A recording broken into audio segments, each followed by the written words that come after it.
Hello, we're here at Interbike with Dustin of Pivot Cycles to talk about two new bikes from Pivot. One is the Mach 429 Carbon and the other is the Less.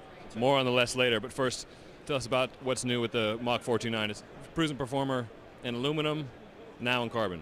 That's right. So we've taken good and made it better with essentially adding the 429 proven performance and turning it into a carbon. So all the added benefits of carbon is going to be what makes this bike better, I guess. The stiffer ride quality, so all the power going to the pedals, and then a lighter frame by almost 1/3 of a pound.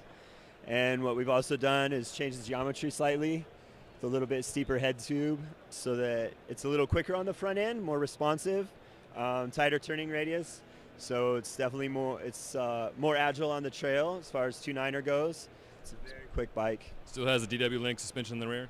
Still the DW Link proven suspension linkage that I feel like Chris and Weagle have perfected. Again, very effective, 4 inches travel front and rear. Now the Less. Less is more. The Less is more. But what is the Less? The Less, that's our play on words. It's the only hardtail bike that we've provided.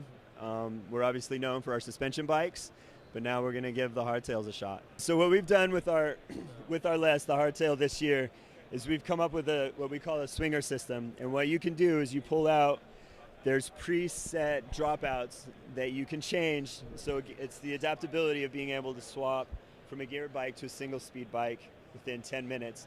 You're taking out the dropouts, adjusting them so that we have some refined single speed set screws to adjust the tension. And then otherwise you swap it back out to easily have the spacing for a geared bike. That's probably one of the things that makes this bike really stand apart from a lot of other 2.9er hardtails. And where do you pivot for suspension on a pivot-less bike? So that's just it. There is no pivot. It's full hardtail performance bike. I guess at that point we're just talking about the weight, probably catering more towards the cross-country guys with something like this, with an offering like this. We've had some bikes come in that are weighing around 21 pounds with some special builds. So it's definitely a competitive bike out there with all the other offerings.